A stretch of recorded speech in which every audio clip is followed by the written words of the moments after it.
वैसे मैं आपको जैसा पता ही है, मैं दिल्ली में हूँ और इस समय सुबह से बारिश हो रही है दिल्ली में, बल्कि कल से ही बारिश हो रही है।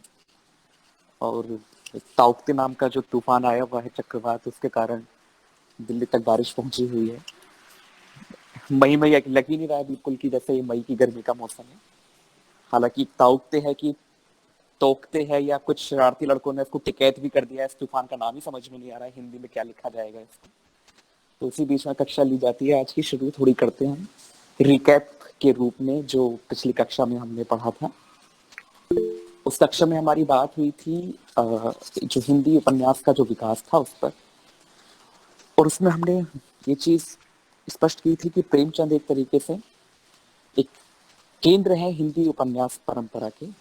और हम हिंदी के उपन्यास परंपरा का जब विकास को हम देखते हैं, तो उसी आधार पर देखते हैं कि प्रेमचंद पूर्व, प्रेमचंद कालीन और प्रेमचंद्रोत्तर। तो पिछली कक्षा में हमने मुख्यतः पढ़ा था कि प्रेमचंद्र पूर्व जो उपन्यास थे, उनको हमने 3 श्रेणी में बांट के हम पढ़ते हैं। एक तो उपदेश प्रधान जो उपन्यास हुआ करते थे, जिनमें समाज सुधार की बातें होती थी। और उसके कारण में हमने आपको बताया ही था कि जो भारत में 19वीं शताब्दी में धार्मिक सुधार, सामाजिक सुधार आंदोलन शुरू हुए थे, तो वो भली अखिल भारतीय स्तर पर नहीं उनका प्रभाव रहा, और ना ही सारे वर्गों पर एक जैसा प्रभाव उनका रहा, लेकिन फिर भी उच्च वर्ग और मोटा मोटी मध्य वर्ग तक उसका एक प्रभाव तो देखा जा सकता है। यही कारण है कि जब हिंदी में उपन्यासों की रचना शुरू होती है, तो उसमें एक बड़ी धारा हमें समाज सुधार या धार्मिक सुधार के केंद्र जो विषय थे उनको केंद्रित रखते हुए एक धारा हमारे सामने आती है। दूसरा हमने पढ़ा था विशुद्ध मनोरंजन प्रधान उपन्यास, जिसमें तिलिस्मी जासूसी किस्म के उपन्यास हमारे सामने आते हैं, और जिनका सबसे बड़ा नाम आपको पता ही है, देवकीनंदन खत्री का नाम था। उन उपन्यासों की महत्ता हमारे सामने इस रूप में है कि उन्होंने हिंदी को एक बहुत बड़ा पाठक वर्ग तैयार करके दिया। तात्विक रूप से या फिर उपन्यास की सामाजिक या अन्य कोई भूमिका के रूप में भले उनका कोई योगदान महत्वपूर्ण रूप से हम ना दे पाते हैं, लेकिन वही है कि जो भी अपने रूप में जिस भी रूप में योगदान दे वही महत्वपूर्ण होता है। तो उनका एक बड़ा योगदान था कि हिंदी में बड़ा पाठक वर्ग तैयार करने में, उसकी अभिरुचि को बनाने में। यहाँ तक कि जैसा कि आपको पता ही है कि खत्री जी के उपन्यासों को पढ़ने के लिए तो लोगों ने हिंदी भाषा भी सीखी थी। अवान्तर कथा के रूप में आपको बताता चलूं, आपने वैसे पता ही होगा आपको कि 19वीं शताब्दी के बाद एक बहुत बड़ा आंदोलन हिंदी के पक्ष में हिंदी के लोगों ने लड़ा भी था कि हिंदी को किस तरीके से बढ़ावा दिया जाए और उसको कम से कम शासन की भाषा के रूप में इस्तेमाल किया जाए। अदालती भाषा के रूप में हिंदी को लाने के लिए तो बहुत बड़ा संघर्ष हुआ था। नहीं तो पहले उर्दू ही चलती थी। यहाँ तक कि जो चूंकि भाई उससे पहले मुगल पीरियड था और मुगल पीरियड की भाषा फारसी थी, तो उस तरीके से हिंदी या देवनागरी लिपि का तो कम से कम प्रचलन बहुत मुख्य रूप से नहीं था। लेकिन एक लंबी लड़ाई लड़ी गई और 1900 के बाद में देवनागरी लिपि को एक तरीके से राजकाज के कामों में, अदालती भाषा के कामों में एक मान्यता भी प्राप्त हुई थी। तो तब तक ये था कि इस तरीके से देवनागरी पढ़ने लिखने वालों की बहुत संख्या नहीं थी। तो देवनागरी, देवकीनंदन खत्री के उपन्यासों के बाद ये भी बहुत बड़ा चलन आया कि लोग हिंदी देवनागरी को सीखें, तो वो सीख कर उस प्रकार के उपन्यासों को पढ़ सके। दूसरी धारा उस उपन्यास की थी। तीसरी धारा जो हमारे सामने आती है वो आती ऐतिहासिक उपन्यासों की। जैसे कि आपको उस दिन बताया भी था हमने कि नवजागरण के समय में जो चीजें उत्पन्न थी, उनमें एक बड़ा योगदान था जो अंग्रेजी शासन का जो व्हाइट्समैन बर्डन थ्योरी थी, कि श्वेत भार का सिद्धांत, जहां वो ये मानकर चल गए थे कि यूरोपीय जो नस्ल है या जो गोरी नस्ल है, श्वेत नस्ल है, चूंकि तब तक आपको पता ही है कि यूरोप में एक औद्योगिक क्रांति आ चुकी थी और पूरा रेनेसा का युग वहां चला जा चुका था। वैज्ञानिक तर्क चेतना की पद्धति वहां पूरी तरह विकसित हो रही थी। आधुनिक विचार आ रहे थे। चेतना के केंद्र में मनुष्य आ गया था। अलौकिकता की जगह लौकिकता आ गई थी। तो उन्होंने उस नजरिए से जब दुनिया को देखना शुरू करा, तो दरअसल उनका नजरिया मानवतावादी अगर होता तो वो कभी भी साम्राज्यवाद ना करते। मानवतावादी खेमे उस खाल ओढ़कर एक तरीके से यूरोप के जो देश थे, उन्होंने उपनिवेशवाद को बढ़ावा देने के लिए इस सिद्धांत का अपने ऊपर एक भार ले लिया कि भाई हमें अफ्रीका या फिर एशिया में जो पिछड़ी हुई सोच के लोग हैं उनको समृद्ध करना, उनको सभ्य बनाना है। ये बिल्कुल भी कोई मानवतावादी दृष्टिकोण नहीं था उनका, कोई भी भ्रम में ना रहे कि वो हमें कोई सभ्य बनाने आए थे। ये पूरी तरीके से जो उनके पास औद्योगिक क्रांति के बाद बड़ी मात्रा में पूंजी इकट्ठी हो गई थी और जो बड़ी मात्रा में इस बाजार एक वो सामान बन गया था जिसकी खपत यूरोप के बाजारों में नहीं हो रही थी, तो उस पूंजी को इन्वेस्ट करना और अपने बने हुए सामान के लिए बड़े बाजार खोजना, उन सब की प्रक्रिया के तहत जो उपनिवेशीकरण की प्रक्रिया शुरू होती है, तो वो उसके तहत वो भारत या अफ्रीका में आए और अपना साम्राज्य बनाया। हाँ, उस कारण से उन्होंने यहाँ पर आके कुछ आधुनिक तत्वों को दिया जिसके बारे में सब जानते ही हैं, लेकिन उनकी दृष्टि मानवतावादी हो ये बिल्कुल नहीं है। तो उसी सिलसिले में जैसे मैकाले का एक बड़ा महत्वपूर्ण कथन मैंने आपको उस दिन बताया भी था कि किसी भी एशियाई देश की पूरी जो समृद्ध जो ज्ञान है वो किसी एक अच्छी यूरोपियन लाइब्रेरी की एक शेल्फ के बराबर भी नहीं है। तो इस प्रकार का एक हीनता बोझ अपने गौरव के प्रति, अपने अतीत के प्रति भारतीयों के मन में भर दिया गया था इन चीजों के तहत। और कुछ अपनी भी गलतियां थी भाई, हमारी भी कुरीतियां थी, लेकिन फिर भी हमें हीनता से तो भरा ही गया। उसके एक तरीके से जब नवजागरण भारत में शुरू होता है तब ये चीज भी सामने आती है कि अपने गौरव के प्रति सचेत होना, जो गंदगी हमारे दिमाग में हमारे मानस में भरी गई है उससे बाहर निकलना। तो जो तीसरी धारा ऐतिहासिक उपन्यासों की आती है वो इसलिए महत्वपूर्ण होती है कि वो नवजागरण से प्रेरणा लेकर हमें फिर से हमारा जो अतीत का गौरव था उसको देखने की ओर उद्यत करती है। तो ये तीन धाराएं मुख्यतः हमारे सामने थी, लेकिन जैसा कि आप हमने बताया था कि ये धाराएं अवश्य थी, लेकिन इसने उपन्यास की संरचना में कोई बहुत महत्वपूर्ण बदलाव नहीं किए, क्योंकि शुरुआती थी, ज्यादा आप उम्मीद कर भी नहीं सकते। फिर प्रेमचंद हमारे सामने आते हैं। प्रेमचंद ने कथा और शिल्प, जिसको हम वस्तु और रूप भी कह सकते हैं, वस्तु और रूप को लेकर हिंदी उपन्यास को पूरी तरीके से बदल दिया। जो पहले उपन्यास घटना केंद्रित या घटना प्रधान हुआ करते थे, जिनकी कोई सामाजिक आर्थिक परिवेश को न लेकर उन घटनाओं को केवल रोचकता या कहानी के कथानक के विन्यास को बुनने के लिए लाया जाता था, प्रेमचंद ने सबसे पहले आकर उन घटनाओं को एक सामाजिक आर्थिक सांस्कृतिक परिवेश दिया। और दूसरी बात, रूप के स्तर पर आके उन्होंने पूरी तरीके से शिल्प या भाषा में जो परिवर्तन किए वो आम जनजीवन से जोड़कर कर दिए। जैसा कि मैं आपको बता रहा था कि एक महत्वपूर्ण लेखक जो होता है वो भाषा को केवल अभिव्यक्ति का माध्यम भर नहीं मानता, उसके पास उसका एक एजेंडा है कि अपनी बात को कन्वे करना बड़े से बड़े क्षेत्र तक, उस वर्ग तक जिस वर्ग के लिए वो लिख रहा है या जिस वर्ग को वो अपनी बातें संबोधित करना चाहता है। जैसे कि हमने उदाहरण के रूप में समझा था तुलसीदास और कबीर को, कि किस तरह तुलसी ने संस्कृत के आने के बावजूद भी अवधि में अपनी कविताएं लिखी। उसी तरह प्रेमचंद ने किया कि ऐसा नहीं था कि उन्होंने कोई संस्कृत निष्ठ किसी या कोई ऐसी उर्दू फारसी जबकि उर्दू तो आपको पता ही है कि प्रेमचंद की शुरुआती रचनाएं उर्दू में ही है, लेकिन प्रेमचंद वहां बनने शुरू होते हैं जहां वो जनता की भाषा में, देवनागरी इत्यादि में लिखना शुरू करते हैं। तो इस तरीके से उन्होंने रूप और वस्तु दोनों में बड़े परिवर्तन किए। वस्तु में उन्होंने सारी परंपरागत चीजें छोड़ दी और मनुष्य के जीवन की भीतर की चीजें वो उठाकर लेकर आए। तो इस संदर्भ में मैंने आपको बताया भी था कि उन्होंने घटनाओं से ज्यादा महत्व पात्रों को दिया, क्योंकि पात्रों के माध्यम से, क्योंकि पात्र जहां आएंगे वहां परिस्थितियां अपने आप आ जाएंगी। पात्र केवल कोई पैराशूट लैंडिंग की तरह थोड़ी ना आते हैं, परिस्थितियों के बीच में उन पात्रों को खड़ा करके मनुष्य के मन की, मनुष्य के जीवन की पड़ताल की जाती है। और पात्र वो कौन से लेकर आए, जो बिल्कुल जमीन के पात्र थे, जो किसान थे, मजदूर थे। तो आज तक जो परंपरा में चले आ रहे धीरोदात्त नायक थे, जो बड़ी उच्च जातियों के आते थे या बड़े किसी बिजनेसमैन इत्यादि हुआ करते थे, या राजे महाराजे या सब कुछ इस प्रकार की चीजें, प्रेमचंद ने पूरी तरीके से पात्रों का एक वर्ग बदल दिया। और अब पात्र ऐसे भी होने लगे जो नीच जातियों से आ रहे हैं, जो किसान हैं, मजदूर हैं, अंधे हैं, झोपड़ी झोपड़ी में रह रहे हैं, स्त्रियां हैं, गालियां खाते हैं, मरते हैं, पिटते हैं, ये प्रकार के पात्र आकर उनके यहाँ मुख्य पात्र बनने लगे। एक शब्द का मैंने प्रयोग किया था कि उन्होंने पूरी तरीके से पात्रों का लोकतांत्रिकरण कर दिया। अब पात्रों के भीतर कोई हायरार्की नहीं रह गई थी। तो ये सब उन्होंने आके परिवर्तन किया। और अब मुख्य बात जो आज हमारी होगी, जैसा कि मैंने आपको पिछली कक्षा में बताया था, आज हम बात करेंगे मुख्यतः गोदान के ऊपर। गोदान एक बड़ा उपन्यास है और एक तरीके से एक संक्रमण बिंदु है प्रेमचंद और उसके आगे आने वाली पीढ़ी के बीच का। गोदान यहाँ केवल प्रेमचंद और उसके आगे आने वाली औपन्यासिक परंपरा के बीच का संक्रमण बिंदु है, बल्कि हमें ये भी कहना चाहिए कि प्रेमचंद खुद प्रेमचंद के विकास क्रम की परिणति भी है। गोदान उपन्यास जो है उसमें हम प्रेमचंद के भी परिणति देख सकते हैं, उसमें हम हिंदी उपन्यास की भी परिणति देख सकते हैं, और उसमें हम आने वाले हिंदी उपन्यास के संक्रमण बिंदु के तत्व भी देख सकते हैं।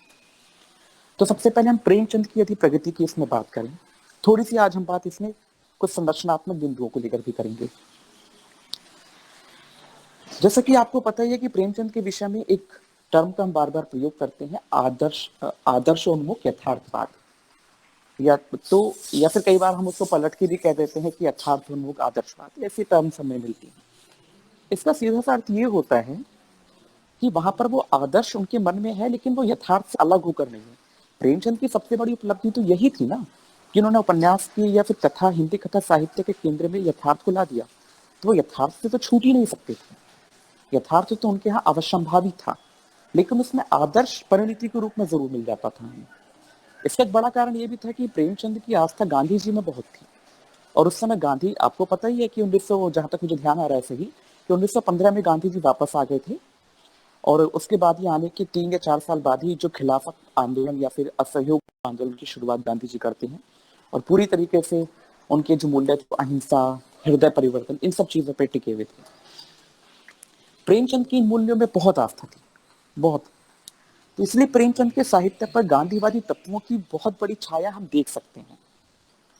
जैसे कि आपको अगर कहानियों के स्तर पर देखी जाए तो चाहे वो बूढ़ी काकी हो, पंच परमेश्वर हो, बड़े घर की बेटी हो, कई सारी कहानियां ऐसी हमें देखने को मिलती है। और उपन्यासों में तो जैसा मैंने आपको बताया था कि रंगभूमि उपन्यास एक तरीके से जो उसका सूरदास है, वो पूरी तरीके से वो उपन्यास और सूरदास में हम गांधी या गांधीवाद के दर्शन कर सकते हैं, जो कि गोदान के बाद उनका सबसे महत्वपूर्ण उपन्यास माना जाता है। ऐसा नहीं है कि उन्होंने यथार्थ को छोड़, यथार्थ तो हमेशा ही रहा, लेकिन उनका गांधीवादी दृष्टिकोण उन उपन्यासों या कहानियों की मूल में उपस्थित रहता था। लेकिन गोदान तक आते आते एक स्थितियां बदलती चली गई। ऐसा लगता है कि जैसे प्रेमचंद खुद एक गांधीवादी समाधान हो या गांधीवादी तत्वों की बहुलता हो।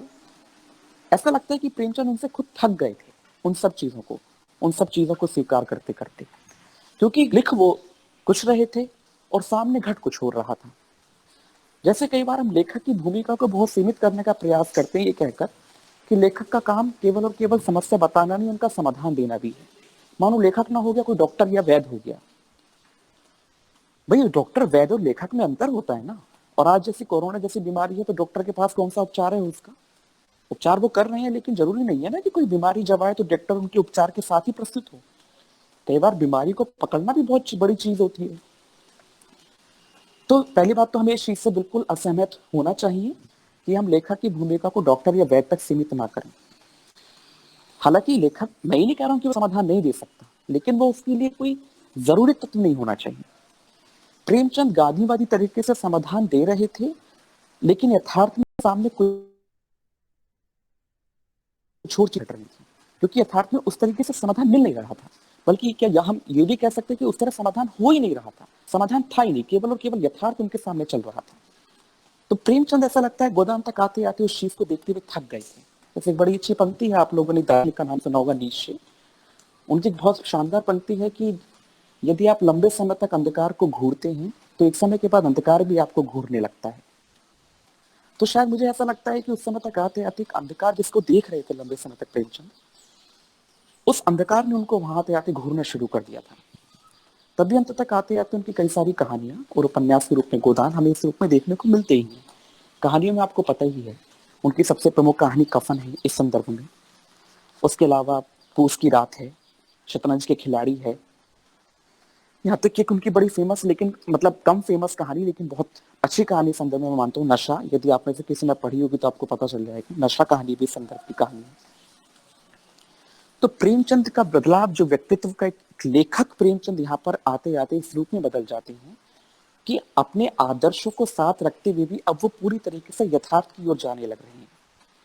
जैसे प्रेमचंद के गोदान में यथार्थ आदर्श की उपस्थिति हमें कई बार दिखती है, हृदय परिवर्तन संबंधी जो चीज सिलिया का जो प्रसंग है, वो पूरा प्रसंग क्या है कि इसमें अंत में जो माता दीन जुनिया का आरंभ में केवल और केवल शारीरिक शोषण करने के लिए उसको अपने पास रखता है, चाहे वो उसे माल मजदूरी करवाना हो या उसके साथ शारीरिक संबंध स्थापित करना हो, वो केवल तब तक सिलिया का उसके लिए प्रयोग है। लेकिन जो घर बसाने की बात आती है, माता दीन उसको भगा नहीं।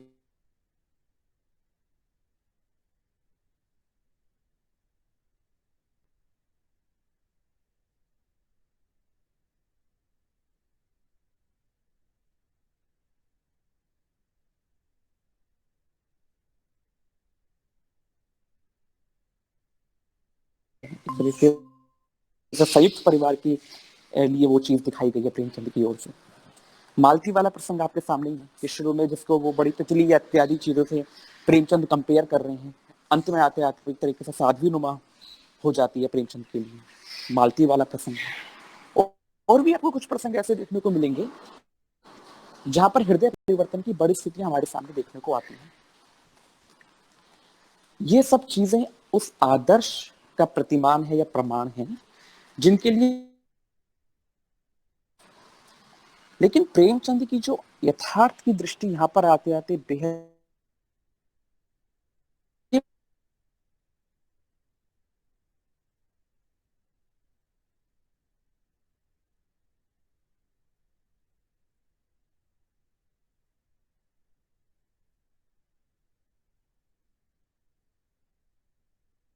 पूरी कथा जो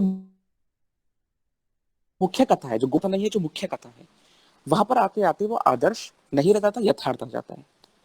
इस संबंध में विजय देव नारायण शाही ने एक लाइन लिखी थी कि गोदान में प्रेमचंद की प्रकाश अभ्यस्त आंखें हिम्मत करके अंधकार देखने की कोशिश कर रही हैं। हिम्मत करके, इसका मतलब क्या है कि प्रेमचंद उस अंधकार को रही है क्योंकि वो अब उस सच से नजर नहीं चुरा सकती। आप देखिए ना, शुरुआत से होरी की होरी क्या है, एक गाय की साथ लेने वाला जिसके मन में गाय की साथ थी, गाय आ जाए कि बाल बच्चे सही से पल जाएंगे, थोड़ी कमाई हो जाएगी, घर पे द्वार पे गाय बंधेगी तो उससे सुबह सुबह उठ के गाय का चेहरा देख लो, ऐसा बढ़िया क्या होगा।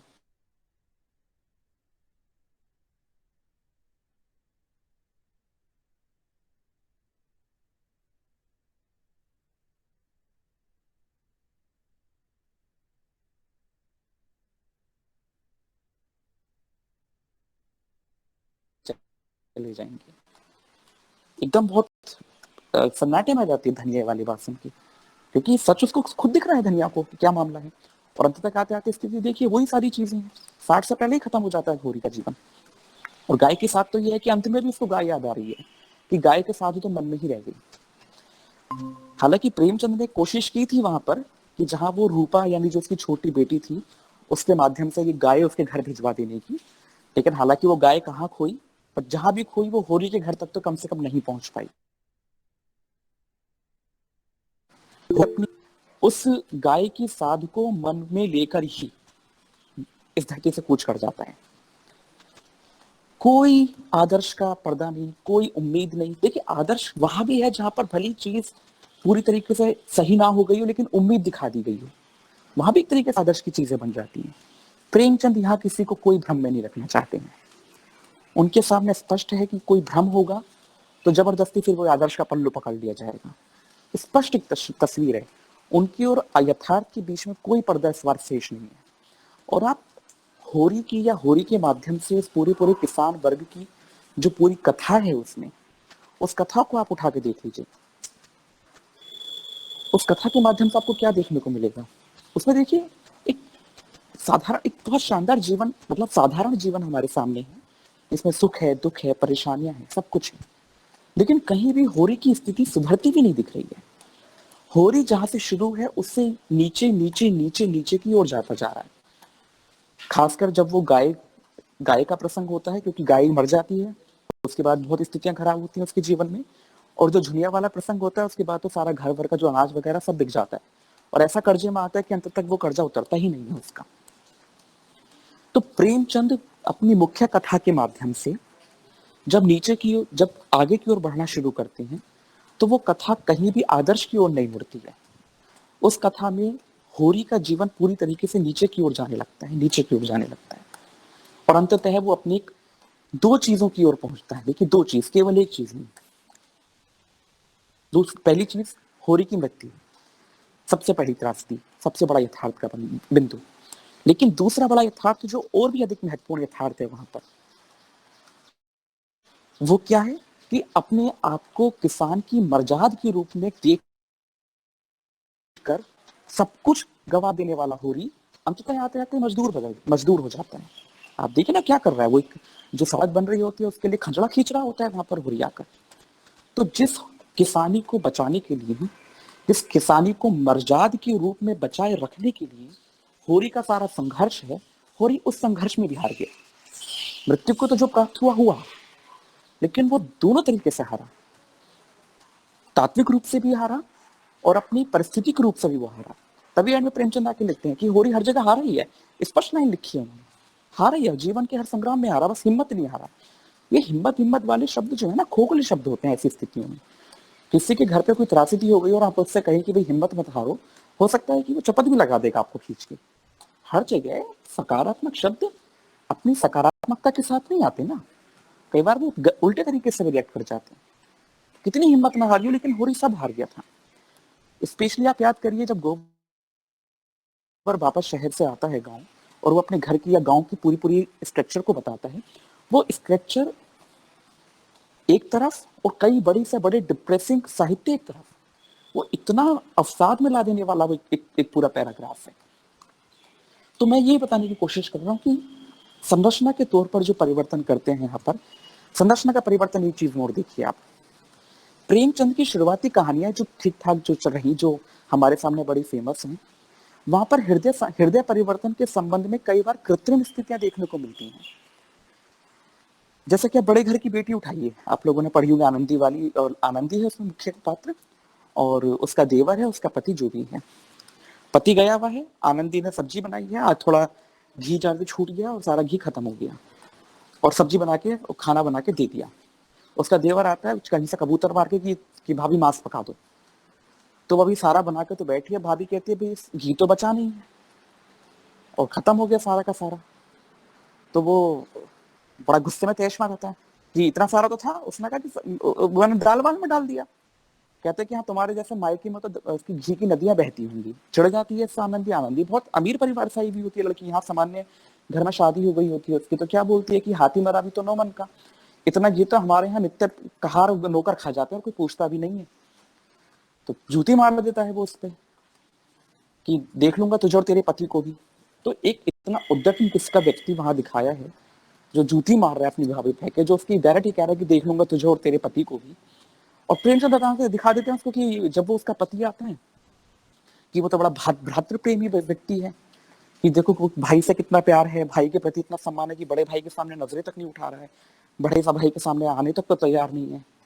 और सारी की सारी गलती बता देता आनंद की, यार कि औरतें तो लड़वाती रहती हैं। हृदय परिवर्तन हो गया अचानक से उसका, और पता ही नहीं चला कैसे हो गया। भाई या तो पहला वाला लाल मन सही था या दूसरा वाला लाल मन सही था। इसी तरीके से पंच परमेश्वर कहानी उठाइए, उस पॉइंट तक जहां तक वो कुर्सी पर नहीं बैठ रहा है अलगू चौधरी, या फिर दूसरे का नाम मैं भूल रहा हूँ, अलगू और जुम्मन, अलगू और जुम्मन, वो जब तक जुम्मन कुर्सी पर नहीं आ रहा है तब तक वो एकदम बदला लेने को तैयार है। कुर्सी पर आके उसका दिल पलट गया। ऐसा क्या है कुर्सी में? भाई गांव के लोग इतने भी कोई न्याय प्रिय या वो बिल्कुल यूनिफॉर्मली देखने को मिल जाए, संभव नहीं होता ऐसा। तो कई बार क्या होता है, प्रेमचंद की शुरुआती जो साहित्य है उसमें हृदय परिवर्तन संबंधी प्रक्रिया नहीं मिलती, डायरेक्ट परिणाम हमें देखने को मिलता है। प्रेमचंद यहाँ पर यदि हृदय परिवर्तन संबंधी स्थितियों को ला रहे हैं गोदान में, तो एक आधा जगह को छोड़कर वहां प्रक्रिया भी देखने को मिल रही है। चाहे वो मतादीन प्रसंग हो, चाहे वो गोबर का प्रसंग हो। ऐसा नहीं है कि गोबर कोई आके बिगड़ा और अगले दिन ही आके सही होकर माता पिता के पैर में पड़ गया कि अरे मुझे माफ कर दो, हो लिया धनिया से। जब वो यहाँ से लड़के गया है बहुत ज्यादा वाला, और शहर में जब उसकी स्थिति पूरी तरह से खराब हुई है, तब वो वापस आया है। उसको पता चला है जब तुलना करने पर कि मामला कैसे क्या हो रहा है। शहर में आकर एक एवोल्यूशन होता है गोबर के अंदर। इसी तरह मतादीन वाला प्रसंग है। मतादीन ऐसे कोई ठीक नहीं हुआ है। पहले मतादीन के मुंह में हड्डी ठूसी गई है, उसके बाद जब पूरे पूरे अपने समाज में वो अपनी तिरस्कार देख रहा है कि सारा सब कुछ शुद्धता के काम कर लेने के बाद भी मुझे एक तरीके से एक ये दृष्टि से देखा जा रहा है, और उसके बाद वो सलिया के सामने अपनी औलाद देखता है तो उसके सामने एक एक एक चुंबकीय बल आता है वहां से, अपनी औलाद को देखकर, अपने पूरे पूरे समाज की प्रतिक्रिया को देखकर। तो अंतर ये आ रहा है बात की कहानियों में प्रेमचंद की, बात की उपन्यास और साहित्य में, कि प्रेमचंद बाद की साहित्य में यदि हृदय परिवर्तन संबंधी स्थितियों को रचते भी हैं तो वहां वो बहुत कृत्रिम तरीके से नहीं आती। पहले के पात्र जो हृदय परिवर्तन के लिए आ रहे थे वो एक नैतिकता, एक आचरण के रूप में उनका हृदय परिवर्तन तो जरूर हो रहा था, लेकिन पात्र के रूप में उनका हृदय परिवर्तन कहानी में नहीं फिट बैठ रहा था। यहाँ पर आते आते अगर मालती का प्रसंग छोड़ते हैं, हालांकि मालती वाला मामला ये है कि वो जिस तरीके से शहरी कथा को रचते हैं प्रेमचंद, वहां वो खुद ही पूरी तरीके से बहुत कृत्रिमता आने लगती है, तो हृदय परिवर्तन संबंधी स्थितियां बहुत कृत्रिम तरीके से ना आ पाती, ये संभव भी नहीं था। लेकिन जहां ग्रामीण कथा चल रही है और ग्रामीण पात्र हृदय परिवर्तन संबंधी स्थितियां आ रही हैं तो वहां पर प्रक्रिया देखने को मिल रही है। तो प्रेमचंद यहाँ तक आते आते न केवल वस्तुगत स्तर पर आदर्श और यथार्थ के भेद को मिटाते हुए आदर्श यथार्थ की ठीक ठाक तरीके से बढ़ने लगती हैं, बल्कि संरचनात्मक कमजोरियों को भी कम करती हैं। ये अलग बात है कि शहरी कथा की जो उन्होंने अनुविति उस पूरे कथानक में की है वो एक दूसरे संरचनागत कमजोरी को उजागर कर देती है। तो खैर हम वापस लौटते हैं आदर्श यथार्थ की स्थिति में। तो मुख्य मामला यह है कि जो यथार्थ का मामला है कि यहाँ पर आते आते प्रेमचंद उस पूरे किसानी जीवन की यथार्थ को ले आते हैं जिसको छिटपुट तरीके से अभी तक केवल देखा जा रहा था। लगे हाथ यहाँ पर हम बात भी कर लेते हैं किसानी जीवन का जो महाकाव्य बोला गया है गोदान को, उसके बारे में। सबसे पहले इसी टर्म पे थोड़ा सा मामला आता है कि भाई क्या एक उपन्यास को महाकाव्य की संज्ञा दी जा सकती है। महाकाव्य में डायरेक्ट जैसा आपको काव्य शब्द से पता चल रहा है कि काव्य मतलब पोइट्री। हालांकि आपको पता ही होगा कि संस्कृत साहित्य में रचना के लिए काव्य शब्द का प्रयोग होता था, उसमें चाहे वो पोइट्री हो, प्रोज हो, वो काव्य है। लेकिन खैर बात तक आते आते हम लोग जानते ही वैसे कि काव्य के रूप में हमारे सामने अगर कुछ है तो वो है पोइट्री, प्रोज नहीं। तो एक मेन सवाल आता है कि गोदान क्या शहरी कथा का वो जो गोदान को एक महाकाव्यात्मक उपन्यास कहा जाता है वो बात कितनी सही है। देखिए महाकाव्य के विषय में आप लोगों को थोड़ा बहुत पता ही होगा, उसके विषय में बहुत डिटेल में जाने की हमें जरूरत नहीं है। तो महाकाव्य का मतलब है कि किसी एक पूरे जीवन को या किसी व्यक्ति के जीवन को एक पूरी तरीके से उसकी व्यापकता में प्रस्तुत करना। तो महाकाव्य का अर्थ होता है बड़े फलक से, कि बहुत बड़ा फलक होना चाहिए, चाहे वो किस स्थिति को लेकर हम आगे बढ़ रहे हैं। तो हमने जब आपको उपन्यास की उत्पत्ति के विषय में हमने जब पिछले से मतलब जब पहली क्लास में जब हमने बात की थी उपन्यास की उत्पत्ति को लेकर, तो हमने एक चीज बताई थी कि जिस तरीके से जीवन का यथार्थ पूरी तरीके से बदल गया था आधुनिकता आने से, पूंजीवादी शक्तियों के उदय होने के कारण जीवन में जिस तरीके से पूरी तरह जटिलताएं आ रही थी, तो सबसे पहले यह संभव नहीं रह गया था कि कविता में उन सारी चीजों को उतारा जा सके। उसके लिए जो सीधी हमारी भाषा, इस भाषा में हम बात करते हैं, जिस संरचना में हम बात करते हैं, उस संरचना का आना बेहद जरूरी हो गया था। तो वो भाषा और वो संरचना गद्य में ही आ सकती थी, और गद्य के अलावा चूंकि विधा हमारे सामने महाकाव्य वो ऑप्शन नहीं रह गया था, तो उस जटिलता को प्रस्तुत करने के लिए उपन्यास नाम की विधा हमारे सामने विकसित होती हुई दिखाई देती है। तो इसलिए हमने महाकाव्य जो टर्म हम लेते हैं इसको विधागत रूप में नहीं लिया जाना चाहिए कि कोई कविता की तत्व है तो कविता के रूप में, बल्कि उसकी परास के रूप में हमने इस शब्द को गद्य के रूप में लिया है। क्योंकि महाकाव्य जो तात्विक रूप से बात करता है महाकाव्य, उसका मुख्य संदर्भ क्या है कि जीवन को उसकी व्यापकता में देखना। उपन्यास भी सेम चीज है, जीवन को उसकी व्यापकता में देखता है उपन्यास। तो इसलिए इस टर्म को हम इस रूप में समझ सकते हैं। और जॉर्ज लुकाच और रॉल्फ फॉक्स ने भी इस चीज को आधुनिक युग का महाकाव्य कहा।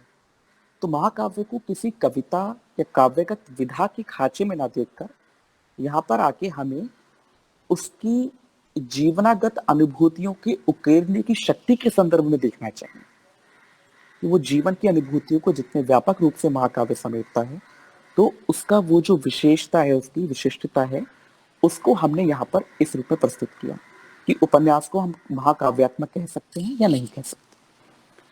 और बात रही गोदान को महाकाव्यात्मक कही जाने की, तो पहली बात आप देखिए कि एक जैसा कि आप लोग ने पढ़ा भी होगा कई बार बीच में कि आंचलिक उपन्यास जब आए थे तो हम ये पढ़ते हैं उसमें कि आंचलिक और स्थानीयता में क्या अंतर होता है। कि भाई गांव की कथा तो प्रेमचंद भी लिख रहे हैं और गांव की कथा रेणु या शैलेश मटियानी भी लिख रहे हैं, तो आखिर अंतर क्या है उन दोनों की कथाओं में। तो हम क्या मेन पढ़ते थे कि भाई जो आंचलिक उपन्यास या जो आंचलिक कथा या आंचलिक रचना जो है वो किसी विशिष्ट अंचल तक सीमित रहेगी, विशिष्ट रहेगी। वो उसी अंचल की विशेषताओं को दिखाएगी, उसी अंचल की भाषा या लोक रीति इत्यादि को हमारे सामने प्रस्तुत करेगी। अंचल विशेष के बारे में बात है। लेकिन प्रेमचंद को हम क्यों नहीं आंचलिक मानते कि प्रेमचंद गांव की कथा कहते हैं, किसी अंचल विशेष की नहीं कहते। आप उस कथा को पढ़कर ये सिर्फ अंदाजा लगा सकते हैं किसी गांव की रचना है, लेकिन उसको पढ़कर आप ये नहीं बता सकते कि ये भारत का कौन सा गांव हो सकता है। हालांकि प्रेमचंद ने यहाँ पर स्पष्ट किया अवध की 2 गांव, सेमरी और बेलारी। इसके अतिरिक्त उन्होंने क्या लिखा कि जिला इत्यादि जानने की कोई जरूरत नहीं है, बस नाम। तो लिमिट में बांधना नहीं चाहते थे प्रेमचंद किसी भी। सेमरी और बेलारी नाम बता देने से भी आपको, आप लोगों ने इतने सारे ना गोदान पढ़ा होगा, आपको अंत तक आ जाते वो नाम भी याद नहीं रहे होंगे कि कौन से गांव की कथा है। एक ही बार चूंकि जिक्र आता है, मैं भी चूंकि पढ़ रहा हूँ गोदान के विषय में आपको पढ़ाने के लिए, इसलिए मुझे 2 नाम याद आए। सच बात है ये। तो सेमरी और बेलारी नाम के गांव या तो गोदान पे कोई क्विज रखी जाएगी तभी याद रह सकते हैं। अंततः अगर आप गोदान पढ़ रहे हैं तो अंत तक आते आते इस चीज की संभावना कम है कि इन दोनों गांवों के नाम याद आपको रह जाएं। लेकिन आपको पता है कि मैलाचल मैरीगंज या जो मैरीगंज नाम आता है वहां का मामला है। जब आप शैलेश मटियानी की कहानी इत्यादि को पढ़ते तो आपको पता चल जाता है कि कुमाऊं अंचल की कहानी है। आइंदे तक पता है कि कुमाऊं अंचल है, क्योंकि वो लेखक उस चीज का डेरिवेटली इस तरह से नाम लेता है या वर्णन करता है कि आप उसके दिमाग में, आपके दिमाग में बैठ जाता है। लेकिन गोदान में नामों का जिक्र होने के बाद भी उनका कोई महत्व नहीं है। वो कथा भारत के किसी भी गांव की कथा लगती है। तो इसलिए वो उपन्यास चूंकि किसी सीमित स्थान में नहीं बंधा हुआ है, ये पूरे पूरे एक व्यापक फलक को, या कह लीजिए कि भारतीय ग्रामीण कथा को कहता है। भारत के किन्हीं ग्रामों की कथा, किसी पर्टिकुलर ग्राम की कथा को नहीं, भारत की ग्राम कथा वो कहता है। इसलिए सबसे बड़ी बात, ये स्थानीय या भौगोलिक रूप में एक पूरी तरीके से फैला हुआ उपन्यास है जिसको हम किसी पर्टिकुलर भूगोल से नहीं बांध सकते। इसलिए प्रेमचंद जानते थे कि भाई मुझे, और एक चीज और आपको पता होनी चाहिए कि आज भी, जैसे आप देखते, पता ही होगा आपको, मेरे ख्याल में 39 या कुछ कम, बल्कि मुझे लगता है 30% भारत की जनता शहरों में निवास करती है, आगे 70% लोग गाँव में बसते हैं। उस समय तो आप और सोच लीजिए। तो आज भी यदि, मतलब उस समय जो गाँव की कथा लिख रहा था तो एक तरीके से वो पूरी भारत की कथा लिख रहा था। तो प्रेमचंद गोदान को एक राष्ट्र का प्रतिनिधि के रूप में देखना चाहते थे, इसलिए उन्होंने उसको किसी भौगोलिक या सांस्कृतिक बंधनों में नहीं बांधा। बीच बीच में देखिए होता है कि होली का जिक्र आ जाता है, फाग गाने शुरू हो जाते हैं, तो फाग कहाँ नहीं गाए जाते। अब दक्षिण भारत के विषय में चलिए अभी छोड़ भी दीजिए अगर, तो वहां पर उनके त्योहारों के गीत गाए जाएंगे। और बाकी फाग तो पूरे नॉर्थ इंडिया से लेकर जहां भी पूरा हिंदी पट्टी वाला प्रदेश है, सब जगह फाग गाए जाते हैं, सब जगह होली खेली जाती है। तो प्रेमचंद कुछ ऐसा नहीं कर रहे हैं वहां पर लिखते हुए कि उससे कोई चिन्हित किया जा सके कि ये पर्टिकुलर कोई अंचल है। वो गांव की कथा और प्रेमचंद उसको वहीं तक ले जाके सीमित करते हैं। तो इसलिए इस स्थिति में प्रेमचंद इसको एक तरीके से राष्ट्र की बात, राष्ट्र के पूरे पूरे भौगोलिक संदर्भ में इस उपन्यास को लिखते हैं। दूसरी बात, जो उसमें समस्याओं का या जो परिस्थितियों का जो चित्रण हुआ है वो, हालांकि एक आरोप ये लगता है इस पर कि प्रेमचंद ने अपने समय का जो सबसे महत्वपूर्ण चीज उस समय घट रही थी, स्वतंत्रता संग्राम का आंदोलन, उसके विषय में नहीं लिखा है। तो इसको हम कैसे मान लें? ये एक अन्यथा बात है। अगर प्रेमचंद ने स्वतंत्रता संग्राम के विषय में नहीं लिखा है तो इससे कहीं भी गोदान की महाकाव्यात्मकता खंडित नहीं होती है। यदि आपको बताया जाए, देखिए भारत का स्वतंत्रता संग्राम का आंदोलन मुख्यतः एक राजनीतिक आंदोलन है। इसको किसी, इस बात पे डिबेट कर सकते हैं, लेकिन इससे हम इनकार नहीं कर सकते। आपको पता होगा ही आपको कि अंबेडकर की पूरी मांग थी कि जब तक भारत पूरी तरीके से सामाजिक रूप से आजाद नहीं होगा तब तक वो राजनीतिक आजादी बेकार की चीज है। अंबेडकर इस चीज को कहते थे। और आपको कांग्रेस ने मेरे ख्याल में बहुत लंबे समय बाद, मैं अधिवेशन पे भूल रहा हूँ कौन सा अधिवेशन था, जहां पर सामाजिक कार्य को अपनी कार्यसूची में स्थान भी दिया था। तो आपको ये चीज समझ में आनी चाहिए कि भारत का स्वतंत्रता संग्राम का आंदोलन मुख्यतः राजनीतिक आंदोलन था। और प्रेमचंद को एक चीज पता थी कि प्रेमचंद कोई अनभिज्ञ आदमी थोड़ी थे, प्रेमचंद को सब पता है क्या चल रहा है अभी, किस तरह राजनीति और अंग्रेजों की गुलामी वगैरह चल रही है। प्रेमचंद ने लिखा भी है इस विषय में। तो प्रेमचंद के दिमाग में एक चीज आते आते स्पष्ट हो गई थी। जैसा आपको पता है कि प्रेमचंद खुद एक मार्क्सवादी झुकाव की ओर थोड़े से आ रहे थे, और देश की जो सामाजिक आर्थिक स्थितियां थी, जो किसानी जीवन था, उसको लेकर लंबे समय तक लिख पढ़ रहे थे। बीच बीच में कहानियां ऐसी आती हैं, उनकी आती चीजें आती हैं, उपन्यास आते हैं, जहां वो ग्रामीण शहरी को भी बहुत करीब से देख रहे थे। तो प्रेमचंद अगर राजनीतिक चीजों का वहां पर लिखना शुरू कर देते तो उपन्यास की पूरी पूरी दिशा बदल जाती, पूरी दिशा परिवर्तित हो जाती, और प्रेमचंद जिस ओर फोकस करना चाह रहे थे फोकस छूट जाता। और वो फोकस वही फोकस था जो राजनीतिक आंदोलन, जो स्वतंत्रता संग्राम का चल रहा था, वहां से भी छूटा हुआ था। तो इसलिए प्रेमचंद ने जानबूझ के उस स्थिति को अपने उपन्यासों में चित्रित नहीं किया, नहीं तो उपन्यास की पूरी दशा और दिशा बदल जाती। प्रेमचंद को था मालूम कि जिस प्रकार की कठिनाईपूर्ण जीवन यहाँ के लोग जी रहे हैं, चाहे वो किसानी जीवन हो, चाहे वो जातीय जीवन हो, जातिगत भेदभाव इत्यादि हो, या चाहे वो कुछ अन्य और सामाजिक स्थितियां हों, तो यदि मुझे उनका वर्णन करना है तो मुझे देश के राजनीतिक चरित्र वाले स्वतंत्रता संग्राम के आंदोलन से इस उपन्यास को थोड़ा दूर रखना पड़ेगा। लेकिन उसकी विसंगति से वो कहीं दूर नहीं रहे। आप देखिए कि इसमें, इसी उपन्यास में खन्ना और खुर्शीद जो हैं, जो पूरी तरीके से किसान या मजदूरों का जो रक्त पीने वाले तंत्र के रूप में मौजूद हैं, यही लोग हैं जो स्वतंत्रता संग्राम के आंदोलन में जेल भी होकर आए हैं। लिखा है उपन्यास में ये चीज। तो राजनीतिक पृष्ठभूमि को भले प्रेमचंद इस उपन्यास में नहीं ला रहे हैं, लेकिन राजनीतिक विसंगतियों को नहीं छोड़ रहे हैं। तो इसलिए पहली बात, यह आक्षेप पूरी तरीके से निराधार है।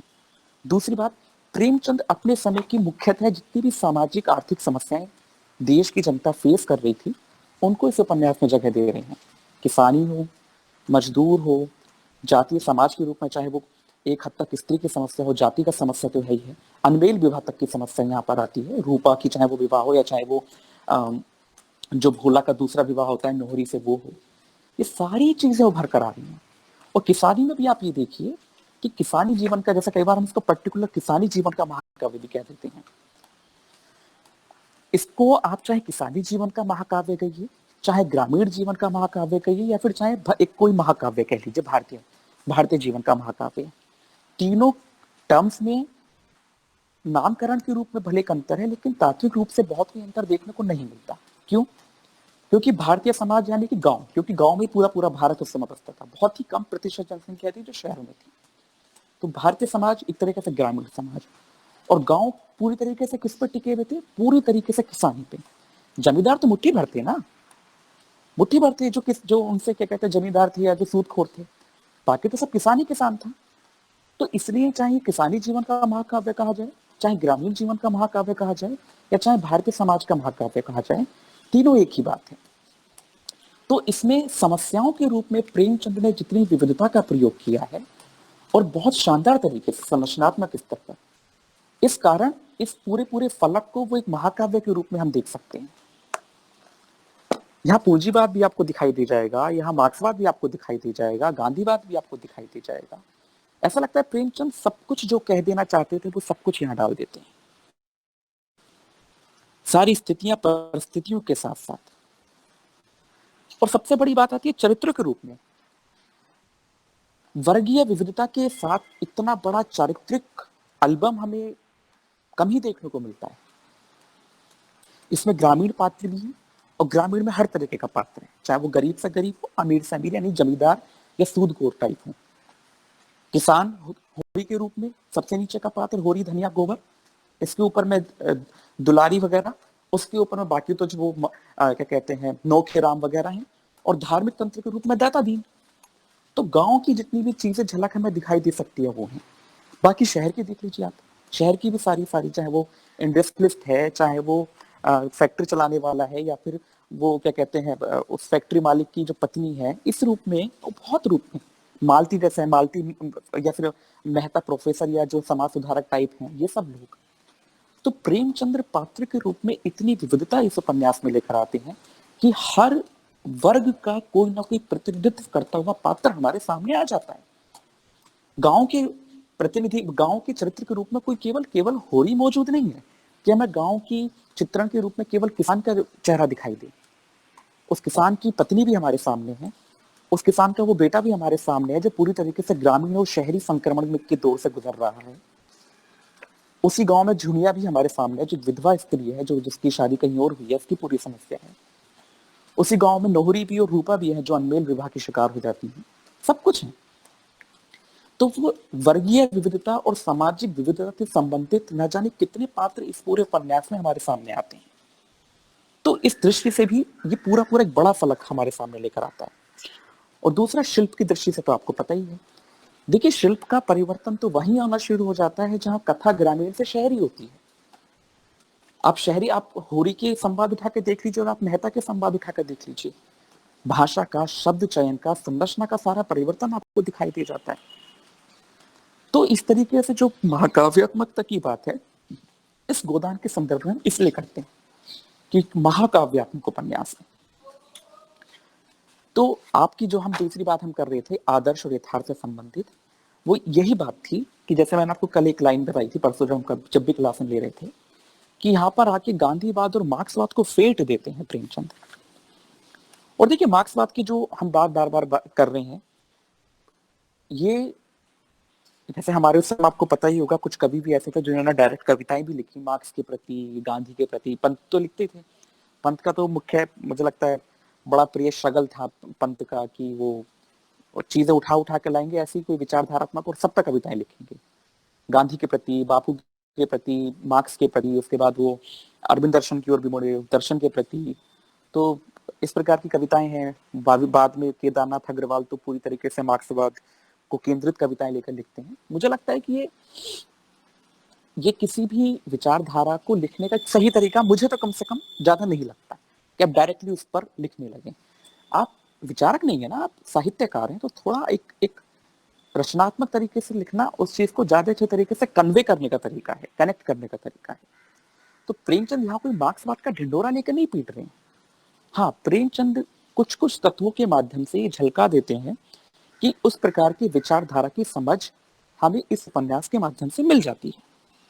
जैसे कि सबसे मुख्य बिंदु क्या होता है मार्क्सवाद का? आर्थिक समानता वाला या वितरण मूलक जो चीजें होती है कि भाई क्या मानता है मार्क्स कि जो पूंजीपति वर्ग है इसके पास पूरा नियंत्रण है बाजार और पूंजी का, और वितरण की प्रणाली को ये पूरा तंत्र नियंत्रित करता है। इस कारण एक मुट्ठी वर्ग के पास सब कुछ है और बड़े वर्ग के पास कुछ नहीं है। पूरा उठा कर देख लीजिए आप। जो खासकर जो होरी और गोवर का जो पूरा वो होता है हमारे सामने संवाद आता है, वो इसी रूप में आता है। वो तो मानते ना कि भाई ये मुट्ठी भर, क्या बोलता है होरी कि जमाने में मोटा होना बेहाई है, 100 को दुबला करके एक मोटा होता है।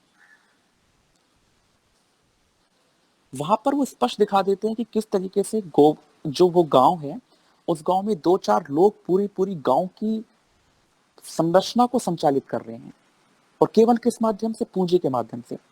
रामविलास शर्मा जब ये कहते हैं कि गोदान की मुख्य समस्या ऋण की समस्या है, तो पूरी तरह ठीक ना होने के बाद भी वो पूरी तरीके से गलत नहीं है, आंशिक सत्य तो है। ये खुद रामविलास शर्मा एक मार्क्सवाद थे, इसलिए उनका ध्यान उस तरफ गया।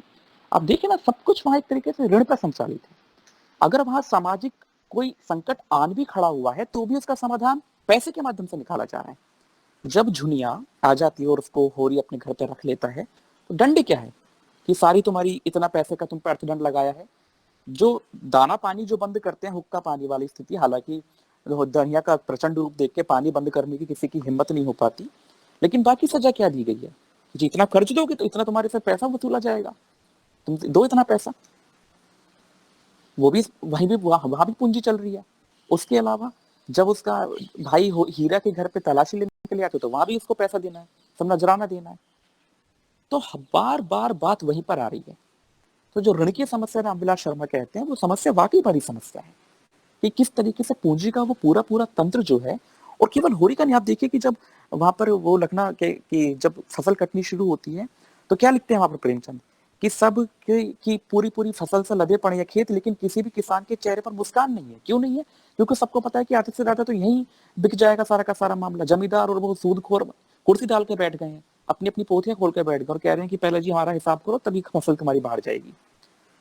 होरी का छोटा भाई शोभा तो लड़ने को तैयार होता है, लेकिन होरी समझाता है कि भाई देना तो देना ही है, क्या कर सकते हैं, उसमें पैसा देना ही है।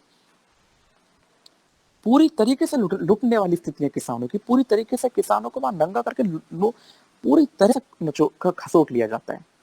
तो जब हम ये कहते हैं कि ऋण की समस्या है या पूंजी की वाली समस्या है, तो सही बात है वो समस्या। तो डायरेक्टली तो भाई प्रेमचंद नहीं कहेंगे ना ये वाली बात। तो मार्क्स का जो एक सिद्धांत, जो पूंजी वाली चीजें हैं, वो यहाँ पर हमें इस रूप में देखने को मिलती है।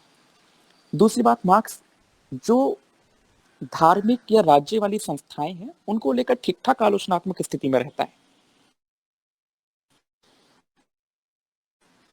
धर्म को लेकर तो आपको पता ही है, हालांकि 2-3 ईयर में मार्क्स से संबंधित धर्म की लाइनें रटी रटाई रह जाती हैं कि धर्म एक अफीम है, या धर्म गरीब जनता के मन की पुकार है, आ है, वगैरह वगैरह जो भी है। मोटा मोटी देखिए बात यह है कि मार्क्स का धर्म के बारे में ये दृष्टिकोण था कि भाई जिस तरीके से शोषण हुआ है पूरी गरीब वर्ग का, उसको वहां पर यदि कोई हिम्मत मिली रही जीवन की, वो धर्म के माध्यम से। जैसे कि हमारे सामने बड़ी अच्छी लाइन बड़ी भारतीय संदर्भ में चलती है कि भाई भगवान सब भले के लिए करता है, या संतोष को लेकर देखिए हमारे यहाँ भारतीय संदर्भ में संतोष की कितनी महिमा गाई गई है कि साध ही इतना दीजिए जामे कुटुंब समाए, मैं भी भूखा ना रहूं साध ना भूखा जाए। कि बस इतना दे दो कि मैं भी ना भूखा रहूं और साधु भी भूखा ना रहे, इतना संतोष, बस इससे ज्यादा नहीं चाहिए। इतना संतोष हमारे यहाँ है कि संतोषी माता तक है हमारे यहाँ। मुझे नहीं पता आप लोगों के यहाँ संतोषी माता की पूजा इत्यादि होते नहीं होती, हमारे यहाँ तो होती है। संतोषी माता के व्रत रखे जाते हैं। तो संतोष क्या है मुख्यतः? संतोष यही तो है ना कि जितना है उतने में समझौता करके रह लो, ये संतोष ही तो है। और ये कहाँ से सारी चीजें, कहाँ सारी धर्म के माध्यम से, कि भगवान जो करता है अच्छे के लिए करता है। भगवान ने खिड़की बंद करी है तो दूसरा खिड़की खोल दिया। तो जो धर्म नाम की संस्था है, ये मनुष्य को उसके ऊपर हो रहे अत्याचारों के प्रति विद्रोह करने से तरीके से रोकती है। सेफ्टी वॉल्व जिसको हम कहते हैं ना, सेफ्टी वॉल्व का काम करती है कि जहां विद्रोह की भावना उभर कर आए, वहां सेफ्टी वॉल्व के रूप में इस प्रकार की बातें कर दो और मामला खत्म।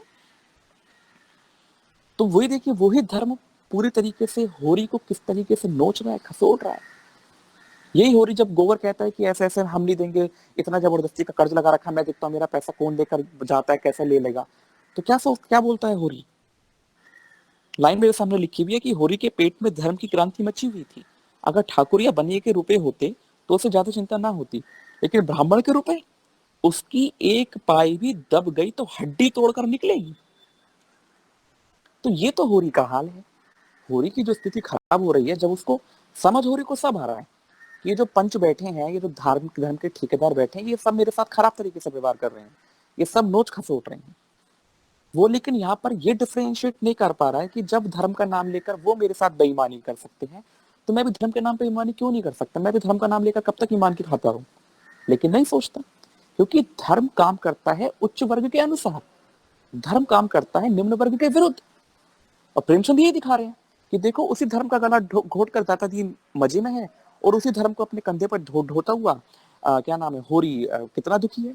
ये वही हो रही है कि जो राय साहब के यहाँ धार्मिक आरती में इसलिए जाना चाहता, क्योंकि वो चढ़ाएगा क्या, उसके बाद चढ़ाने के लिए कृपया नहीं है। वो पूरा वो प्रसंग पढ़िए, कितने पेशो पेश में है। और बस एंड में ये सोच के चला जाता है कि केवल कि दान नहीं दूंगा तो क्या ईश्वर का कृपा ना लूं, और चुपचाप वहां पे जाके आरती लेकर भाग आता है, जैसे चोरों की तरह भाग के आया। इतना मन में द्वंद्व है उसके।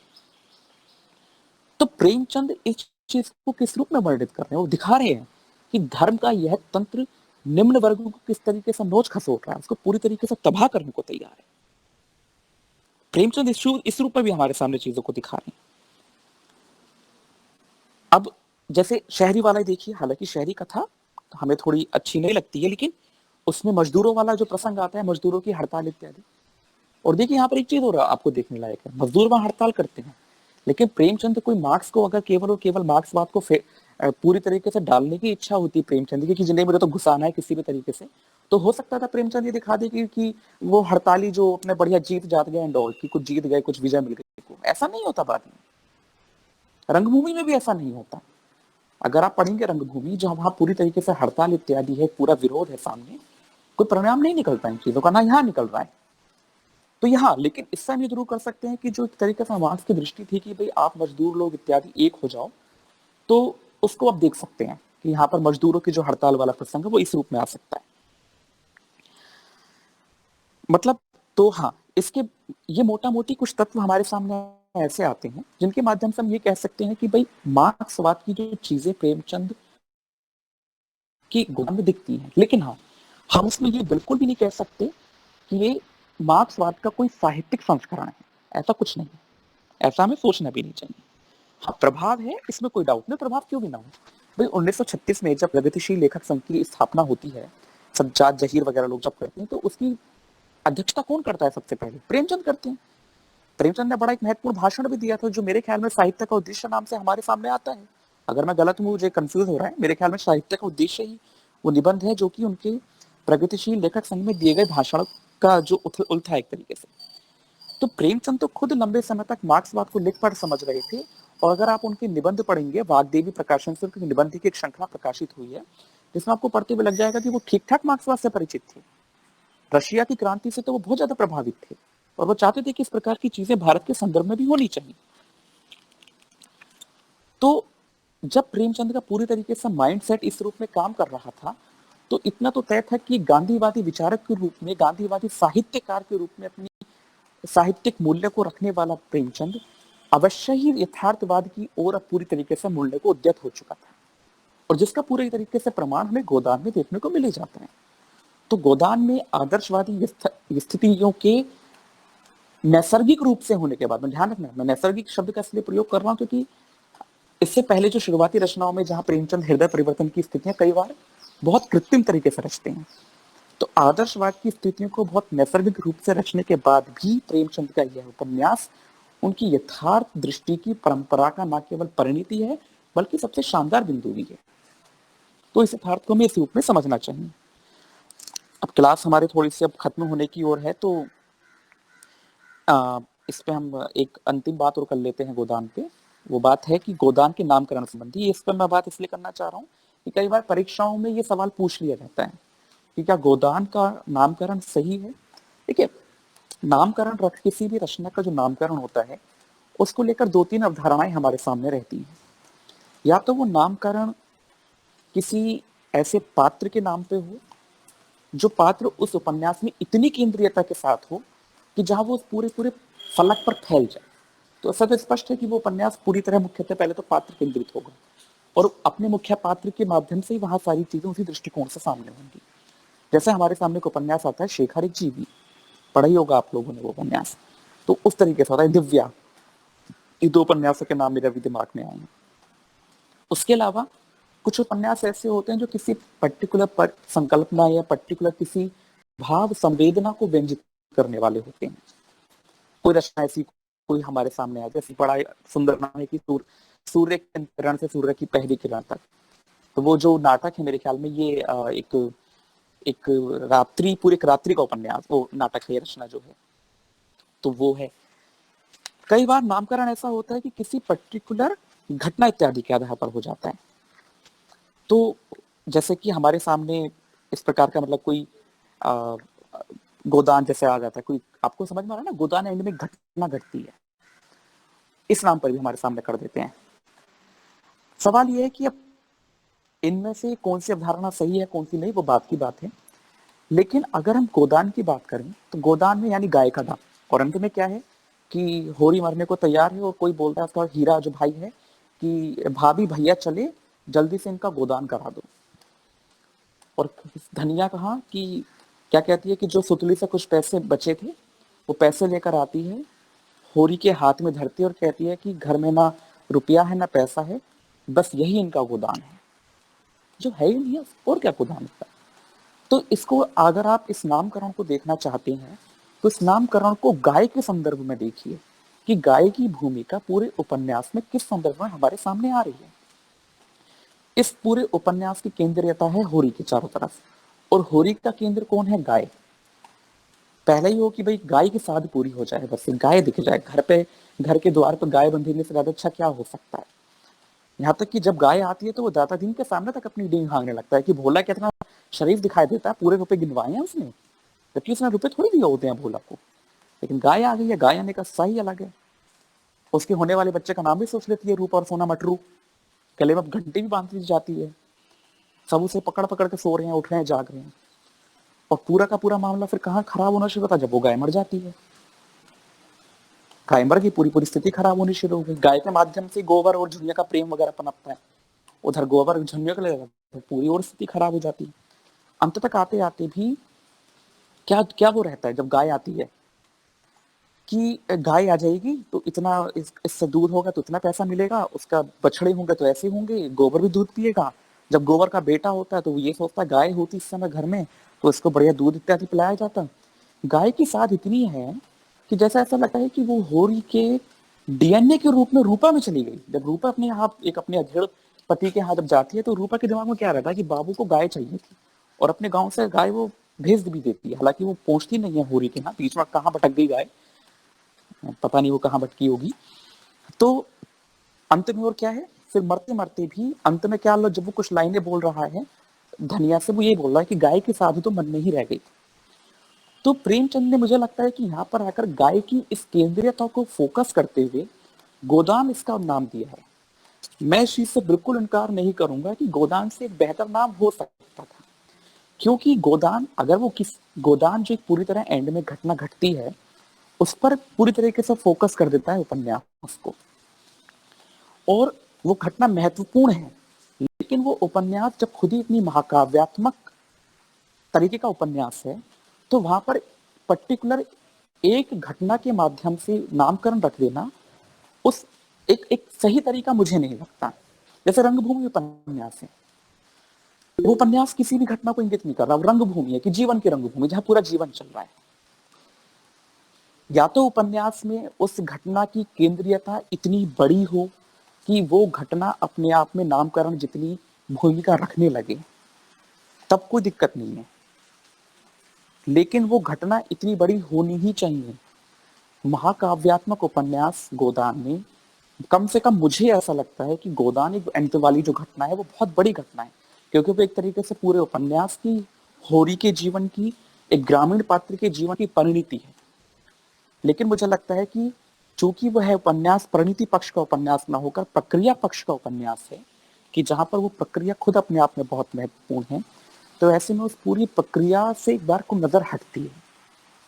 तो गोदान कोई बुरा नाम नहीं है, लेकिन उपन्यास के फलक को देखते हुए ये कहना चाहूंगा कि गोदान से बेहतर इस उपन्यास के किसी नाम की कल्पना की जा सकती थी, बावजूद इसके कि गाय की केंद्रीयता उपन्यास में कहीं भी धूमिल नहीं होती है, बावजूद इसके।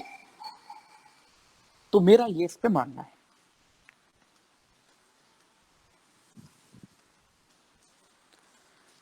हाँ, मतलब जैसे एक कमेंट किया है कि शायद जिस व्यक्ति की जीवन भर इच्छा रही हो कि गाय पाली जाए जो पूरा ना हो सकी और अंत में उस व्यक्ति का गोदान कराने से, बिल्कुल ये देखिए ये उपन्यास की विडंबनाएं हैं, विसंगतियां हैं कि किस तरीके से पूरा पूरा वो तंत्र ऐसा चल रहा है कि एक किसान जिसने अपना पूरा जीवन खपा दिया, उसकी एक इतनी सी साध भी पूरी ना हो सकी वो एक गाय को पाल ले। इसमें कोई डाउट नहीं है कि गाय को हम इस उपन्यास की विसंगति या विडंबना या इस पूरे समाज की विसंगति या किसानी जीवन की विसंगति के रूप में लेकर बहुत अच्छी तरह समझ सकते हैं। इसलिए मैं कह रहा हूं कि गाय की केंद्रीयता है, इसलिए मैं कह रहा हूं कि अंतिम घटना बहुत बड़ी है। लेकिन बस मैं ये कहना चाह रहा हूं कि यह उपन्यास जिस महाकाव्यात्मक प्रकृति का उपन्यास है, वहां पर यह नाम एक पर्टिकुलर चीज तक सीमित रखने को आपको थोड़ा विवश करता है घटना तक। इसलिए कुछ नहीं कहा नाम बुरा है, बस मैं कह रहा हूं कि इससे बेहतर नाम की कल्पना की जा सकती है। असीम भाई, हाँ हाँ मुझे तो, मैंने जब गोदान को अभी कुछ दिन पहले फिर से पढ़ा और थोड़ा विचार किया, तो मैंने सबसे पहला पन्ना और सबसे आखिरी पन्ना गोदान का आमने सामने रखा, और एक बात हाँ। एक बात जहन में आई कि वह गाय की लालसा लेकर के और गाय को पालने की लालसा लेकर के चलता है, भोला से गाय लेता है उधार ले आकर के, और वही एक ऐसा ऋण उसके जीवन पे चढ़ता है जो कि फिर उसमें और परिस्थितियां, समस्याएं जुड़ती चली जाती हैं और वो उससे मुक्त नहीं होता है। और होरी के चरित्र को देखें तो जैसा कि आपने भी बताया कि होरी के भीतर जो ये धार्मिक भीरुता जो है, सामाजिक और धार्मिक भीरुता, ये बहुत ज्यादा है। तो गाय कहीं ना कहीं एक सामाजिक स्टेटस का भी प्रतीक है और एक धार्मिक जो संतुष्टि होती है कि भाई गाय पालने से एक अच्छा माना जाता है, गाय का मुंह देखेंगे तो अच्छा होगा, तो वो धार्मिकता का भी प्रतीक है। तो मुझे ये विडंबना समझ में आई कि एक गाय, जिस गाय के लिए पूरे जीवन होरी सब कुछ खो देता है और अंत में मर जाता है, उस गाय का पुण्य इतना सस्ता है कि 20 पैसे में उसके हाथ में रखवा देते हैं पंडित। बिल्कुल बिल्कुल। अंत कि में जो घटना घटी, हाँ, वो पूरे जीवन की कमाई उसकी चली जाती है उस गाय से उपजे हुए ऋण को चुकाने में और अपनी स्थिति परिस्थिति को संभालने में। लेकिन जब अंतिम समय में उसकी बात होती है, उस गाय के पुण्य की बात होती है, गोदान मतलब गाय के दान करने का जो पुण्य मिलेगा, तो उसके लिए मात्र 20 पैसे में उसके हाथ में रख करके और कहते हैं धनिया की यही इनका गोदान है। तो ये कितनी बड़ी विडंबना है कि एक जीते जी पूरे जीवन की कमाई से जो गाय वो न ला सका, उस गाय के पालने और उस गाय के दान करने का पुण्य उसे 20 पैसे में मिल जाता है। तभी मैं बिल्कुल कह रहा हूँ कि इसलिए होरी की, मैंने बोला ना कि इस उपन्यास की केंद्रीयता को हम होरी में देख सकते हैं, यदि तो होरी की केंद्रीयता को पूरी तरीके से गाय में देख सकते हैं। और गाय को लेकर किस तरीके से आप जो बाकी लोग क्लास ले रहे हैं, मैं कहूंगा कि आज आप लोग यदि गोदान मिले तो पहला दूसरा पन्ना उठाइएगा और अंतिम के 1-2 पन्ने उठाइएगा जहां वो मृत्यु का दृश्य है, मिरर इमेज लगेगा आपको। वो कई सारी चीजें मिलती हैं उसमें कि जहां वो पहले पन्ने की जो बातें हो रही है वो अंतिम तक आते आते किस तरह जुड़ रही हैं। वही पढ़ने से पता चल जाएगा कि उपन्यास की प्रक्रिया क्या रही। तो सुशांत भाई बिल्कुल ठीक बात कही आपने। और एक सवाल किसी ने पूछा है कि भाई यसीन, जब होली में ऋण व्यवस्था पर व्यंग्यात्मक नाटक खेला गया था, उस प्रसंग को भी उठाना अंत तक। देखो, बहुत मुझे लगता है कि जो कुछ प्रसंग गोदान के ऐसे हैं जो बहुत दुर्लभ प्रसंग, मैं जिनको कहता हूँ कि मैं जैसे कई बार कहानी उपन्यास वगैरह पढ़ता हूँ तो मैं उसमें चीज देखने की कोशिश करता हूँ कि क्या कुछ ऐसे प्रसंग आए हैं जो ना केवल इस रचना के संदर्भ में बल्कि हिंदी साहित्य के संदर्भ में भी दुर्लभ किस्म के हैं। तो मैं उनको अच्छे तरीके से मतलब सहेजने की कोशिश करता हूँ। मैं बिल्कुल निस्संदेह कहूंगा कि जो होली वाला प्रसंग है वो उस उपन्यास का बहुत बड़ा और बहुत महत्वपूर्ण प्रसंग है। देखिए, वो व्यंग है एक तरीके से। आपको पता है कि वो भड़ैती करते हैं सारे के सारे, गोबर और उसके दोस्त मिलके, नोखेराम चौखेराम जो भी था, उन सबकी भड़ैती यानी नकल उतारते हैं। ये एक लाइन आती है उसमें कि सताए हुए दिल कल्पना में प्रतिशोध पाकर खुश हो रहे थे। ये जो हमारी एक मनुष्य की भीतर की टेंडेंसी होती है ना, बदला, आप कहते रहिए कि नहीं नहीं प्रेम से रहिए, सद्भाव से रहिए, अहिंसा में यकीन रखिए वगैरह। मैं ये नहीं कह रहा हूँ कि मारकाट शुरू कर दीजिए, लेकिन मैं कह रहा हूँ कि मनुष्य की जो अपनी आदिम प्रवृत्तियां हैं, मनुष्य उनसे मुक्त नहीं हो सकता।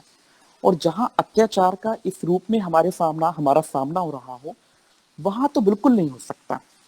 तो हम सब अपनी क्षमता के अनुसार उस चीज का बदला लेना चाहते हैं। अपनी क्षमता के अनुसार मैं कह रहा हूँ।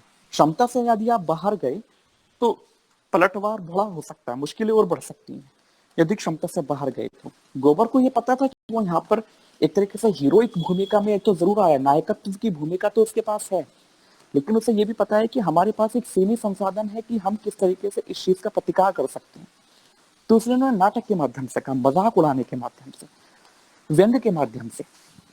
मजाक उड़ाना हम लोग एक्चुअली कपिल शर्माई शो देख देखकर हम लोगों की जो कॉमेडी स्किल्स हैं, जो ह्यूमर सेंस है हमारा, वो बहुत भोंड और खराब हो चुका है, बहुत सच में। हमें पता ही नहीं है कि दरअसल कॉमेडी या व्यंग कितनी बड़ी चीज होते हैं, या वो कितने बड़े लेवल पर हिट कर सकते हैं। तो वो हिटिंग सेंस हमारी खत्म हो गई है। लेकिन आप इसी चित्रण के माध्यम से समझिए कि वो इतना तगड़ा हिट हुआ था कि उन लोगों ने गोबर या होरी से बदला लेने की ठान ली थी, और ये कहते थे कि भी तेरे बाप ने तो ऋण उतारा ही नहीं है, वो तो फटकार के आता है गोबर, तब जाके वो मानते हैं, जाके वो चुप होते हैं। तो वो होली वाला प्रसंग इसलिए मतलब मैं तो, आपने अच्छा मुझे याद दिलाया। तो वो प्रसंग मुझे इसलिए महत्वपूर्ण लगता है कि वहां पर एक मनुष्य की जो आदिम इंस्टिंक्ट है कि अपने ऊपर होने वाले अत्याचारों का बदला लेने की, मैं उस संदर्भ में उसको देखना पसंद करता हूँ कि वो किस रूप में अपनी सीमाओं के भीतर उस पूरे सामाजिक तंत्र को लेकर वो मजाक का घेरा बना देते हैं। कि अब जो भी आपने देखा होगा ना कि होली के बाद जब भी कोई भी पंच निकलता है और 4 लोग उनकी भड़ैतियां करने लगते, मजाक उड़ाने लगते। तो मजाक उड़ाना मतलब कि उस पूरी गंभीरता को जो उन लोगों ने अपनी पूंजी या अपनी ताकत के माध्यम से उस पूरे गांव पर बना रखी थी, जो अपने आतंक का तंत्र बना रखा था, वो उन्होंने मजाक के माध्यम से, भड़ैती के माध्यम से पल भर में चकनाचूर कर दिया कि अब वो गंभीरता से नहीं ले रहा है कोई उनको, वो मजाक के पात्र बन चुके हैं।